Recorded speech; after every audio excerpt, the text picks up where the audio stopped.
আদর্শ ও মাদকমুক্ত সমাজ গঠনের প্রত্যয়কে সামনে রেখে আসন্ন ইউনিয়ন পরিষদ নির্বাচনকে লক্ষ্য করে করণীয় এবং এলাকার উন্নয়ন ভাবনা নিয়ে চট্টগ্রামস্থ ১০ নং ভেলুমিয়া ইউনিয়নের ৮ নং ওয়ার্ডের জনসাধারণকে নিয়ে সম্ভাব্য মেম্বার পদপ্রার্থী মোহাম্মদ খোকন গাজীর সাথে সৌহার্দ্যপূর্ণ এক উন্মুক্ত আলোচনা সভা ২ জুলাই শনিবার চট্টগ্রাম নগরীর ৩৮ নং ওয়ার্ডের স্বামীমারা কমিউনিটি সেন্টারে অনুষ্ঠিত হয়।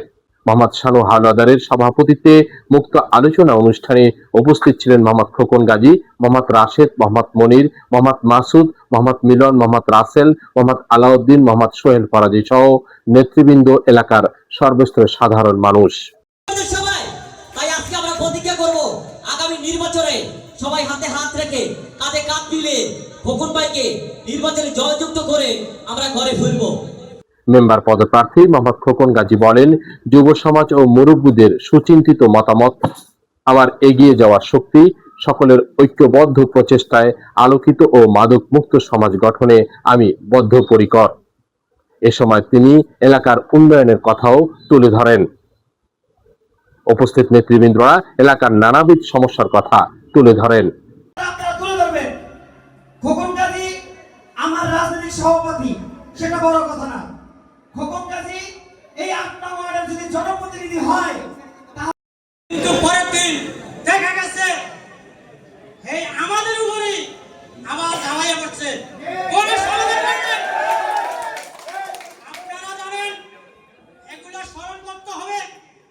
আপনারা স্মরণ নাও থাকতে পারে, আমার স্মরণ আছে।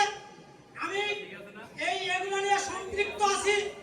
আমি ৫ই আগস্টের পরে আমি হিসাবে যদি কবুল করে, তাই খোকন ভাই আপনার সবার উদ্দেশ্যে বিগত দিনে যেই মেম্বারেরা যেই কাজগুলা করছে, আপনি সেই কাজগুলোর থেকে এড়িয়ে চলবেন।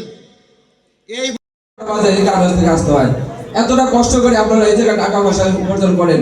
সেই টাকা পয়সা যদি আপনারা দেশের বাড়িতে কোনো ঘুষ বাণিজ্যের জন্য, কোনো সালিশ বাণিজ্যের জন্য, কোনো সালিশ বাণিজ্যের জন্য যদি আপনাদের ব্যয় করতে হয়, সেই কষ্টটা কিন্তু আমার গায়ে লাগে। সেটা আমি নিজে ভুক্তভোগী নাকি।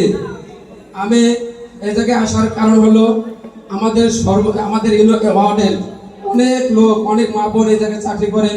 আমি পারতাম আমার ভাইদের সাথে রাস্তাঘাটে কথা বলতে, আমি পারতাম আমাদের ভাইয়ের সাথে ফোনে কথা বলতে, ভাইয়া কেমন আছেন, এই সেই আমি নির্বাচন করবো, আমার দোয়া করেন, বা শেষ। কিন্তু আমাদের মা বোন যারা আছেন এই জায়গায়, তাদের সাথে দেখা হতো না। আমার চাচি যারা আছেন তাদের সাথে দেখা হতো।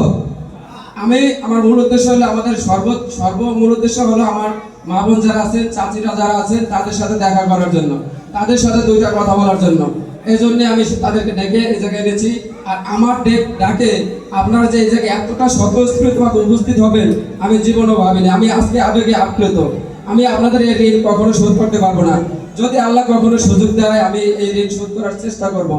অনেক প্রার্থী অনেক কথা বলে, আপনারা আমার চেয়েতে অন্তত ২-৩ গুণের বয়স বেশি।